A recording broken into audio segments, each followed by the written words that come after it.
If someone told you that you could have anything you ever wanted, money, power, a way to save your family from a life of struggle, but the price was your safety, would you take it? I thought I knew the answer. I was 12, living in a cramped apartment where the walls were so thin I knew my neighbor's secrets better than my own. I spent my days counting pennies and my nights dreaming of a way out. I thought if I had money, I'd be free. I was wrong. I didn't inherit a fortune. I inherited a cage. And for the last 7 days, I have been running for my life. It started in the office of Mr. Vance. It was the kind of office that doesn't just exist, it dominates. The carpet was plush, the wood was mahogany, and the smell, it was expensive. It smelled of old money and cold, sterile power. Vance sat across from me. He didn't smile. He didn't even acknowledge the fact that I was just a kid. He just slid a tablet across the desk. I looked down. I thought it was a bank error. I thought it was a prank. But the numbers weren't changing.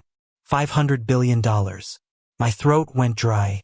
I looked up at Vance, expecting him to laugh, expecting him to say, "Just kidding, Leo," but he just stared back with eyes like two flat stones. He explained that my great-uncle, a man my mother refused to speak about, had passed away, and he had left everything to me. But there was a condition, a 7-day deadline, a riddle to unlock an encrypted drive. If I failed, the money would be donated to the very organization he claimed murdered him. I was a target before I even signed the paperwork. I went home.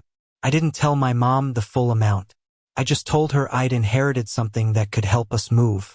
The first 2 days were an illusion. I felt like a king.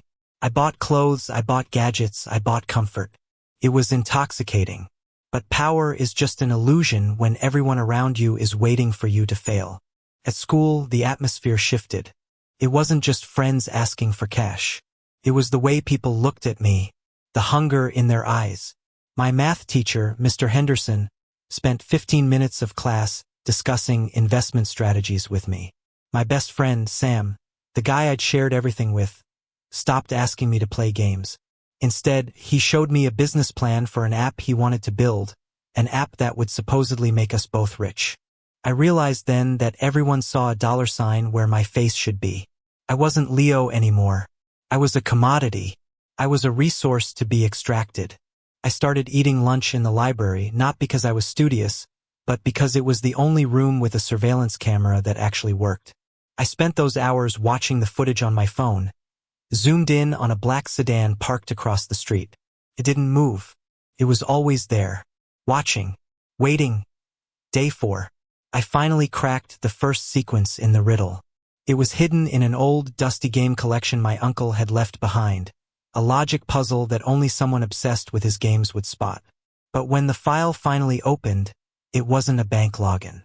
It was a list of companies, schools, and government contracts, all laundering money through the very things we thought were safe. My uncle wasn't just an investor, he was a whistleblower. The drive contained evidence that this organization, the one Vance worked for, was laundering money through the very schools we went to, and I was the only person with the proof to bring it all down. Then, I found the tracker. It was in my backpack. My mom, the person I had defended, the person I was doing all of this for, wasn't just scared. She was complicit. I came home early, and I heard her talking. She was in the kitchen. She wasn't cooking. She was talking to someone on an encrypted line. "He's closer than we thought," she said, her voice devoid of its usual warmth. "He has the proof." She wasn't being held hostage. She was them. She had been reporting my movements to the syndicate since the second day. She thought she was securing our future. She was selling me out for a seat at their table. I didn't cry. I didn't yell. I just left. I didn't take my backpack. I didn't take my coat. I just walked into the rain. Day 7. I went to the location mentioned on the final riddle. An abandoned warehouse on the edge of town. I had the drive, but it was a decoy. The real one was tucked away, far from their reach. Vance was there. So was my mother. She looked at me not with sadness, but with a terrifying, hollow pragmatism. "It's just money, Leo," she said. "It's not worth your life." But it was never about the money, was it? It was about control. They needed the drive to secure their power, and they needed me to sign off on the encryption release. I told them the truth, that I hadn't come to surrender. I had come to finish what my uncle started. I dropped the decoy into the industrial incinerator behind me, and in the chaos, I triggered a pre-written script I'd uploaded to the cloud. A script that sent the encrypted evidence of their laundering to every major news outlet in the country. The syndicate cleaners looked at me, then at the incinerator, then at the phones around them starting to buzz. They couldn't kill me. I was the only one who could have stopped the broadcast. I'm living under a new name now. I don't have the $500 billion. I have holes in my sneakers again, and I'm eating canned soup. But I can sleep. I chose my life over their money. What would you have done? Would you have taken the money and run? Or would you have walked away? Tell me in the comments. I'm reading every one. And if you want to know what happened to the syndicate after the broadcast, hit that subscribe button.